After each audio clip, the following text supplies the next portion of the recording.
It was on April 3rd that the news came in. An American F-15E Strike Eagle with 2 crew members had been shot down in Iran. Footage of the aircraft wreckage soon started circulating on social media, but the big question was what had happened to the crew.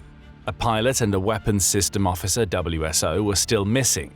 They'd ejected before going down and were somewhere in Iran, uncaught and on the run. No man could be left behind. The US made the decision. The most epic rescue mission in history had to be pulled off. This was insane, impossible. The US did it, and this is the story. Bleeding heavily from his injuries, the F-15's WSO crawls and scrapes. He knows that he has to get up high to stand the best chance of his communications devices beaming out their signals so that he can be located by his brothers in arms. A craggy mountain stands in his way, but that isn't enough to stop him. The WSO cursed his luck. The chaos of the ejection had caused him to become separated from his pilot by miles of difficult Iranian terrain. Unbeknownst to the WSO, that pilot had already been rescued, as he was extracted from Iran just 6 hours after the F-15 went down. As he crawled and climbed, the WSO also had no idea that drones and surveillance planes were already scoping out the scene of the shoot-down. The WSO was classified as status unknown. Still, he kept moving. Hours earlier, US Central Command or CENTCOM had received a message that nobody wanted to hear. A US Air Force F-15E Strike Eagle, callsign Dude 44, was down in hostile Iranian territory. The pilot and weapons systems officer had both safely ejected and were isolated behind enemy lines, was that message, as relayed by Chairman of the Joint Chiefs of Staff Dan Kane during a White House briefing. A rescue mission was soon ordered by US Secretary of War Pete Hegseth, though the risk would be enormous. The US would face challenges in planning and yet more issues on the ground. But as these decisions were being made, the WSO kept on moving. Evade and survive were his only objectives.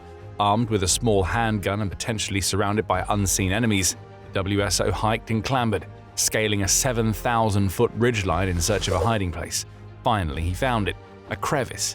Here he could shield himself from view and rely on his transmitter to beam out the signals that would allow the US to find and extract him. The beacon that the WSO held could be both his savior and his doom. Keeping it on meant creating the possibility that Iran would find him first, but the beacon had to be used.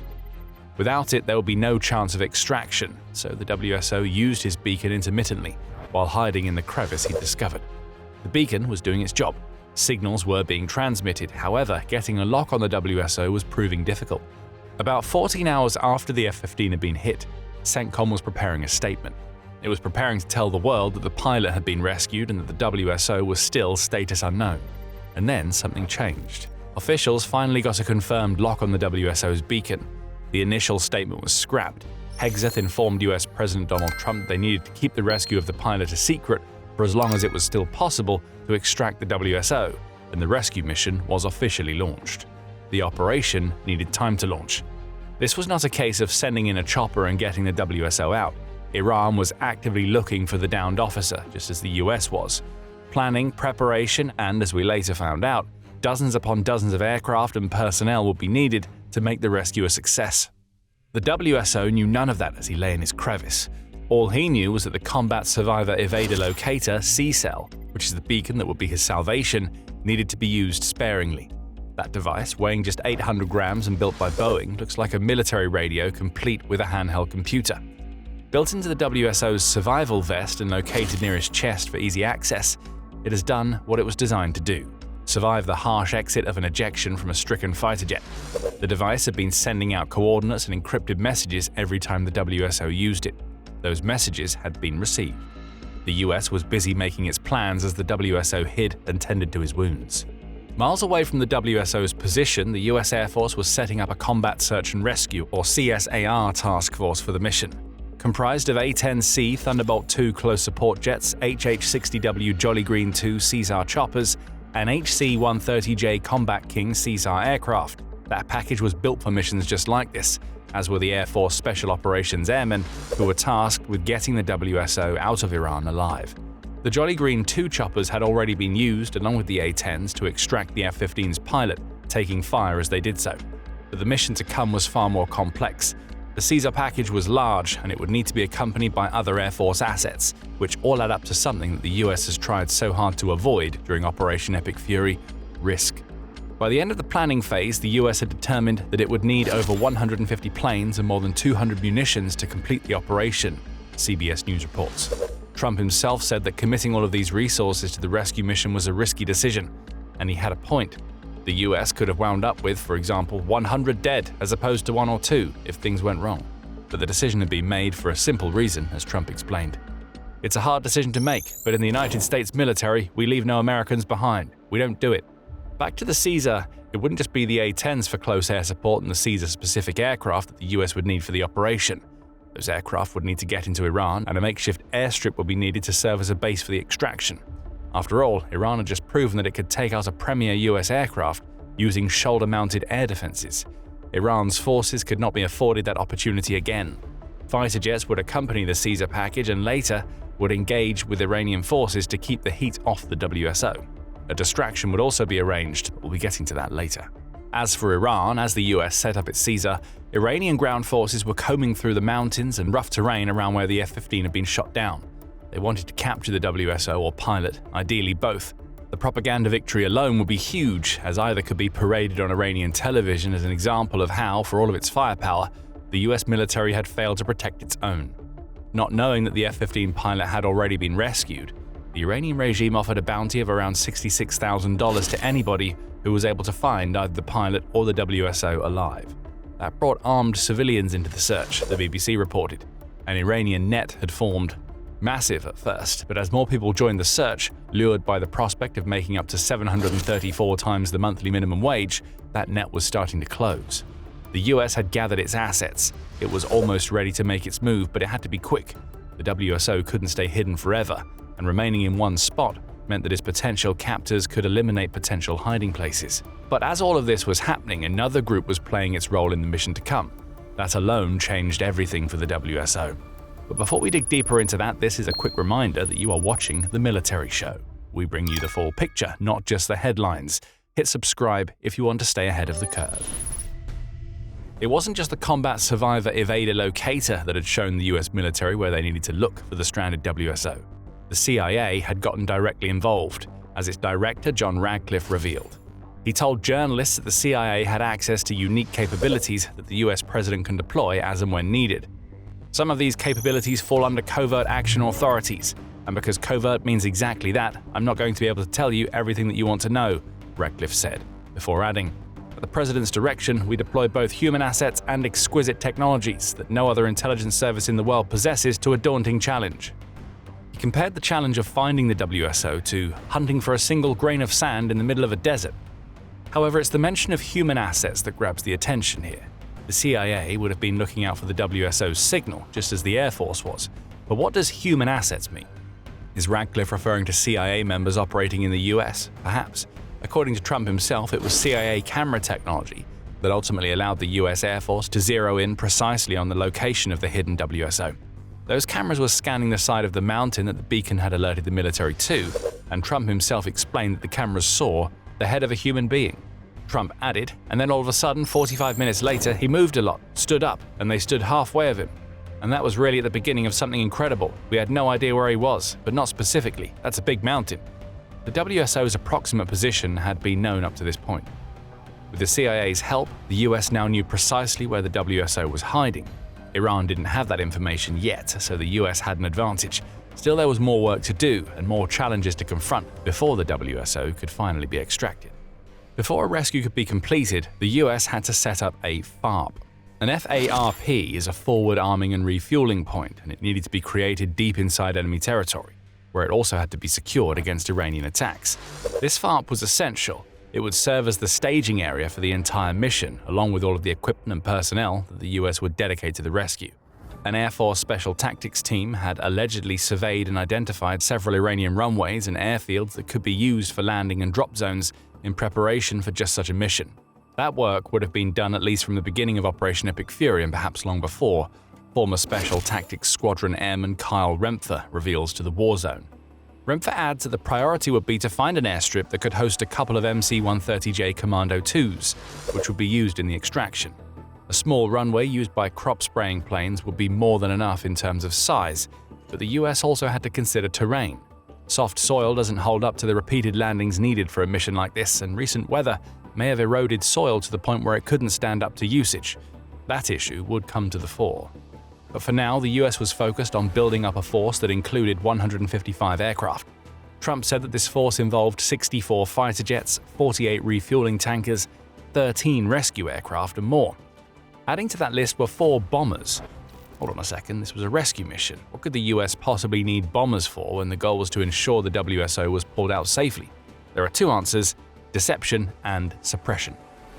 When the US finally launched its mission, massive bombs would become a key part of the entire rescue. The Wall Street Journal reports that US bombers dropped around 100 munitions, each weighing about 2,000 pounds, on the roads leading to the rescue site. Shattered roads would prevent Iran's ground forces from driving vehicles to the WSO's location, removing another threat from the equation. However, these assets, along with many of the others the US gathered for the mission, were also used for an operation outside of the rescue. Subterfuge was the name of the game, as Trump explains. We wanted to have them think he was in a different location because they had a vast military force out there, thousands and thousands of people looking, so we wanted them to look in different areas, Trump explains. The logic here is simple. Every US strike using the force that it gathered would be enough to convince Iran's ground forces that they needed to look at that location where the strike occurred. Of course, you had the real bombing of the roads leading into the site where the WSO was, but the bombs elsewhere forced Iran to split its forces. The net that had been closing in on the WSO was widened. As Trump revealed after the rescue mission was over, coordinated confusion reigned during this part of the operation. In total, the US attacked 7 different locations, forcing Iran to search in places where it would never find the prize that it was looking for. As all of this was happening, the CIA was also unleashing more of its assets, this time on the ground in Iran. Word was put out that the F-15 crewman had already been found. It was a clear attempt to convince some of the Iranian bounty hunters that continuing their search was useless. They wouldn't find anything. The money wouldn't be theirs, so they may as well give up. But the most important of these locations was the central Isfahan province. About 20 kilometers or 12.4 miles from a temporary airstrip the US created, craters can now be viewed from the skies. Satellite images show dozens of those craters, each around 30 feet wide, lining the roads leading to the extraction point. However, there is something else that these satellite images reveal. They are taken just miles away from the remote airstrip where more of America's aircraft were damaged. Did Iran hit those aircraft? No. The US did, and the reason why is the hitch that we hinted at earlier. With the bombing runs in progress, the US was able to send special operatives in to extract the downed WSO. The BBC reports that these operatives were elite Navy SEALs who were airdropped to the WSO's location and then flown away, back to the makeshift airstrip that had been set up outside of central Isfahan. It's here where a terrain problem reared its ugly head. The remote base was hosting a pair of military transport aircraft later revealed by Iran to be C-130 planes. As the SEALs brought the extracted WSO to those planes, they found that they had become bogged down in the soil and were unable to take off from the base. This was a problem. Now stranded, the SEALs had to make a tough choice. The C-130s that were meant to be their means of escape were now useless. They also couldn't be allowed to fall into the hands of the enemy, so the SEALs blew up the planes that they had been intending to use. Iran would later say that a pair of Black Hawk helicopters had also been destroyed during the mission. That indicates which aircraft the SEALs used to extract the WSO. The New York Times has a slightly different version of events. It says that the US was forced to destroy 4 of its MH-6 Special Operations choppers. These aren't Black Hawk helicopters, so either Iran is lying, Iran is mistaken about the helicopters that have been lost, or the US has lost more than it says it has. We're still awaiting confirmation. Those aircraft weren't the only equipment casualties either. A pilot of one of the A-10s took fire while engaged in one of the rescue missions, most likely that of the pilot who was discovered much earlier than the WSO. The pilot of that attack aircraft continued to fight, continued the mission, and then upon exit, flew his aircraft into another country and determined that the plane was not landable, Kane has revealed. Upon making that discovery, the pilot flew over friendly territory, ejected, and was safely recovered. Sadly, the same can't be said of the ruined A-10, which joins the pair of C-130s and the choppers as the main casualties of the rescue mission. However, this is the most important part: there were no American human casualties. With their main extraction method gone, the SEALs fell back on Plan B. A call was made, and the US Special Forces, along with the rescued WSO, were picked up by a trio of aircraft that were sent to collect them from the rudimentary airfield. Those aircraft likely fired on America's stricken airframes, turning the rudimentary airstrip into a graveyard for the transports that had been stored beforehand. From there, the 3 aircraft flew, delivering the WSO to friendly territory in Kuwait. There, he is being treated after being seriously wounded, Trump has reported. But thanks to this remarkable mission, the WSO will be just fine. "We got him," Trump declared in a Truth Social post following the operation, where he added, "My fellow Americans, over the past several hours, the United States military pulled off one of the most daring search and rescue operations in US history for one of our incredible crew member officers, who also happens to be a highly respected colonel and who I am thrilled to let you know is now safe and sound." Trump used the same post to claim that this mission proves once again that we have achieved overwhelming air dominance and superiority over Iranian skies. That claim could be disputed. An F-15 wouldn't have been shot down in the first place if the US had complete air dominance. However, that doesn't take away from how impressive this operation was. The US had to coordinate well over 100 aircraft and even more personnel, along with Special Forces operatives and the CIA, all to locate and extract one man. The US pulled it off with no American casualties. As for Iran, it has scored a propaganda victory by taking out an F-15. The much larger victory of taking US personnel into custody has been snatched out of its hands by an operation that nobody saw coming. Now, we await to see what's next. Trump has declared a conditional 2-week ceasefire with Iran.